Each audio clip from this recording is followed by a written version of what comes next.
যারা আসলে অস্ট্রেলিয়ান ঘুঘু পাখি পালন করতে চান তাদের জন্য আজকের ভিডিওটা। তো আজকের ভিডিওতে থাকছে কি করলে পাখিগুলা প্রতিনিয়ত ডিম দিবে, কি করলে পাখিগুলাটা খুব দ্রুত সুস্থ সবল ও সুন্দর থাকবে। তো এই বিষয়গুলো কিন্তু অনেকেই জানেন না, কিন্তু এই আজকে তুলে ধরবো যে কি করলে আপনার ঘুঘু পাখিগুলো আপনার মানে খুব দ্রুত ডিম দিবে বা ডিম বাচ্চা করবে। তো শুরু করা যাক আজকের টপিকগুলো। তো প্রথমত আপনাকে ঘুঘুর যে পাত্রগুলো আছে সেগুলো কিন্তু প্রতিদিন পরিষ্কার করে রাখতে হবে। আপনি যদি এক সপ্তাহ পরিষ্কার না করেন সেক্ষেত্রে কিন্তু সেই মলের ভিতরে কিন্তু ছোট ছোট পোকা বা পিঁপড়া থাকে, সে তার কারণে কিন্তু এদের গায়ে কিন্তু পোকা পিঁপড়ায় বাসা করে। আর এমনিতেই পাখি ডিম বাচ্চা করার পরে কিন্তু পাখিগুলোর ক্যালসিয়ামের ঘাটতি হয়ে পড়ে। সেক্ষেত্রে কিন্তু পাখিগুলো দেখা যাবে যে আপনার ক্যালসিয়ামের ঘাটতি আছে, তারপরে পোকা যদি শরীরে বাসা করে সেক্ষেত্রে কিন্তু এই পাখিগুলোর অনেক সমস্যা দেখা দেয়। আর সবথেকে বড় কথা হচ্ছে পাখিকে পাখি ডিম বাচ্চা করার পরে তাকে কিন্তু আপনার সুন্দর ও সুস্থ সবল খাবার দিতে হবে।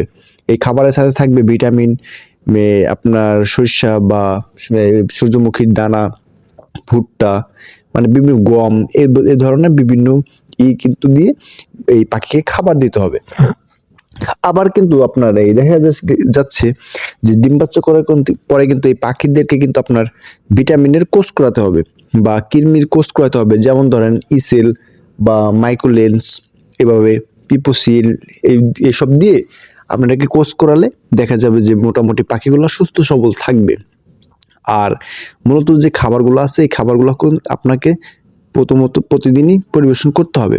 সেক্ষেত্রে যদি আপনি এই খাবারগুলো কিন্তু প্রতিদিন যদি পরিবেশন বা দেখাশোনা না করেন, দেখে যে খাবারগুলো খেতে খেতে দেখলে ছোট ছোট বালুকণা হয়ে গেছে, সেই খাবারগুলো কিন্তু ফেলে দিয়ে কিন্তু আবার নতুন করে আবার খাবারগুলো দিতে হবে।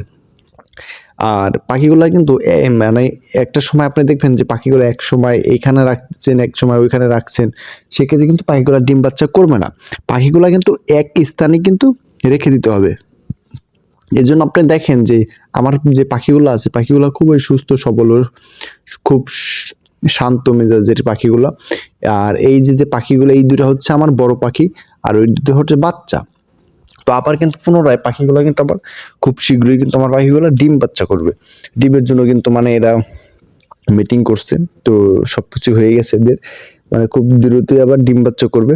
তো পরবর্তী ভিডিওতে আমার মানে এই ডিম থেকে বাচ্চা কিভাবে ফুটবে বা ডিমের মানে কতদিন সময় লাগে এইসব বিষয় নিয়ে থাকছে। কিন্তু এর জন্য আপনাদের প্রতিটি মানুষের মানে প্রতিটি পাখির খুব সুস্থ সুন্দরভাবে কিন্তু পরিচর্যা করতে হবে। এই জন্য আপনারা যারা পাখি পালন করেন তারা এদের কিন্তু অনেক টিপসগুলো কিন্তু জানেন না, সেক্ষেত্রে কিন্তু আপনারা ডিম বাচ্চা করতে পারেন না। 5-6 মাস হয়ে যায় কিন্তু ডিম বাচ্চা আসে না।